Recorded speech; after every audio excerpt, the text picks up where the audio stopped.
for one, start early.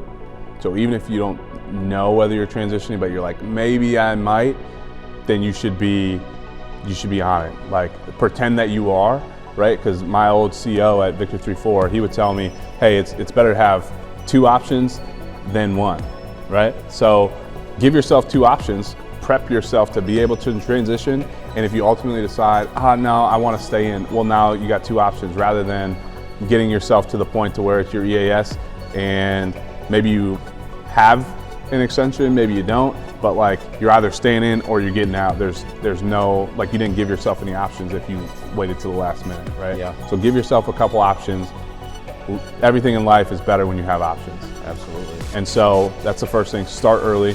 The second thing, I would do what Denny advised me to do. So he sent me through an exercise where ultimately he said, hey, I want you to, on paper, track the activities that you do throughout your day that give you this state of flow, that bring you into a state of flow.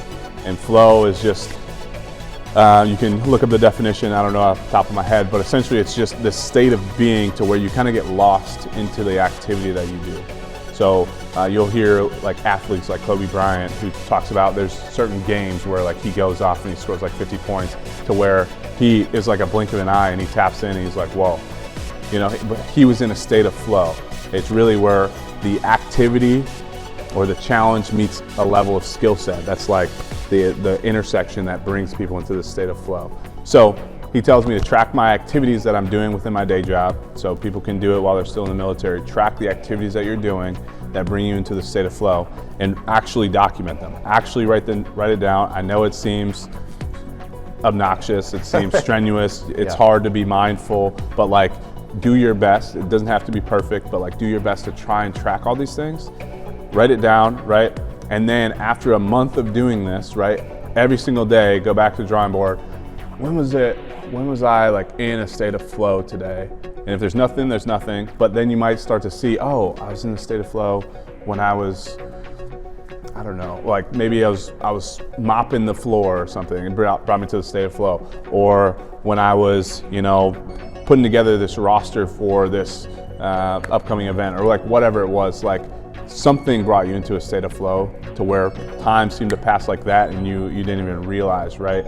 So be mindful of those things, document them. And then what he told me to do after that month, I had this list of things that brought me into the state of flow, and he essentially said, hey, those are the things that you typically enjoy, right? And so I was like reflecting on those activities and was like, yeah, like I actually do enjoy when I'm doing these things. He's like, okay, now go online and search the internet for job listings that have to do with those activities or those tasks that you are doing, because now you essentially have the career or the thing that you want to do listed there.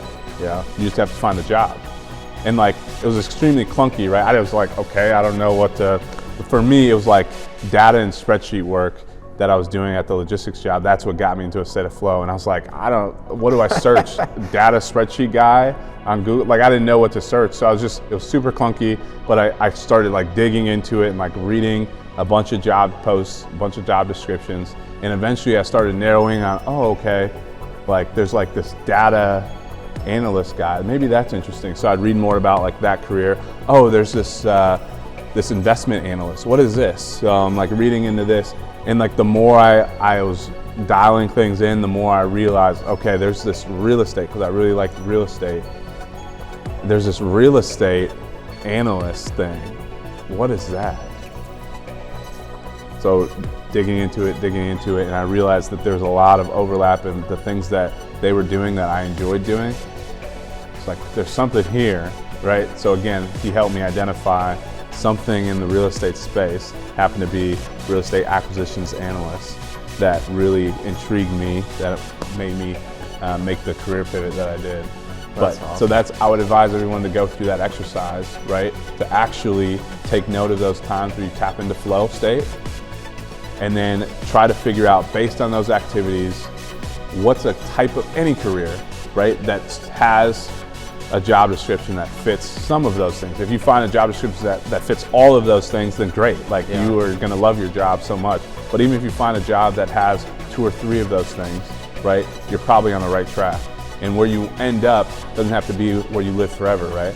Where you work forever. So just start trotting down a path and continue to explore, and ultimately you're gonna find something that you truly love and a place you wanna be.